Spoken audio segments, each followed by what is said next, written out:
Jak schudnąć? Czasami najprostszy myśli na papier przelać trudno, a problemy większe niż Kessler albo że trzeba schudnąć.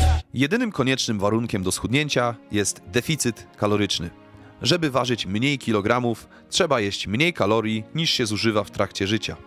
Tak samo jak żeby mieć mniej pieniędzy niż się ma, trzeba zarabiać mniej niż się wydaje. Nie, proste. O ile może wydawać się to trudniejsze niż jest, chciałbym pokazać, że jest to o wiele łatwiejsze niż się wydaje, że jest. Po prostu jak zarabiasz 3000 na rękę, to daj mi 3500 i sprawa załatwiona. You what? A, w sensie, że chodzi o kalorie i redukcję wagi, tak? No dobra, to też jest łatwiejsze niż się wydaje. Poświęcę na to tyle filmików, ile trzeba. Dopóki dostanę sygnał, że coś jest niejasne albo z czymś się nie zgadzamy, mam intencję wyjaśniać to do usłanej łżami śmierci. A jeżeli jesteś prostym Polakiem, który nie rozumie, jak działają kalorie, pozwolę sobie zostawić w opisie filmu mój webinar, w którym tłumaczę kalorie prostemu Polakowi. Zakładając, że podstawowe zrozumienie kalorii mamy opanowane, to warto zatrzymać się na tej kwestii. Ile w skali tygodnia jem kalorii?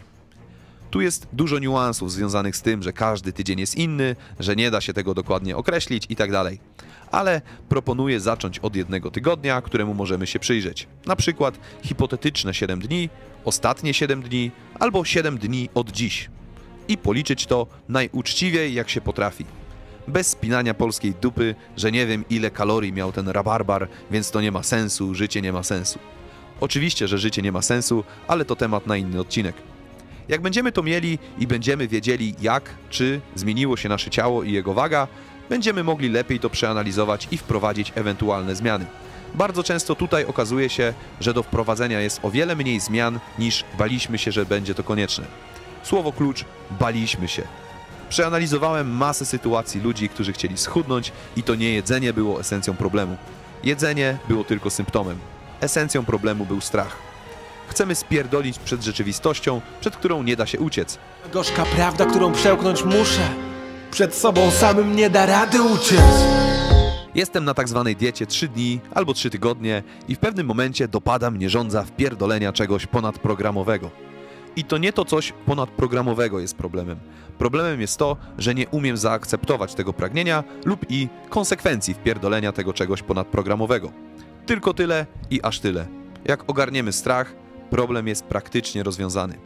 Świadomość, zrozumienie mechanizmu i akceptacja. To jest z mojej perspektywy trwałe rozwiązanie problemu. Nawet jeśli zgrubnę, to doskonale rozumiem dlaczego, umiem to autentycznie zaakceptować i się do tego odnieść. Tkwienie w toksycznym natłoku myśli nie ma już racji bytu. Oczywiście nie trzeba kontemplować strachu, akceptacji, słuchać jakichś podejrzanych typów na YouTubie, ani nawet liczyć kalorii, żeby schudnąć. Ale te inne metody po prostu nie rezonują ze mną na tyle, że chciałbym angażować w nie swoją cenną atencję. Nie trzeba liczyć kalorii, ale te kalorie i tak będą się liczyły. Niezależnie od szczegółowego problemu, powrót do bazy jest zawsze taki sam. Co jest dane i co jest szukane. Czy kaloria jest kalorii? Jaki jest problem? Dlaczego to jest problem? Jakie są alternatywy? Jakie są konsekwencje tych alternatyw? Jaki jest plan działania i kiedy chcemy przeanalizować rezultaty? Jeżeli nie chcesz spędzić czasu na takie analizy, liczenie kalorii, tylko chcesz po swojemu, ja to naprawdę szanuję i z całego serca życzę powodzenia. Good luck!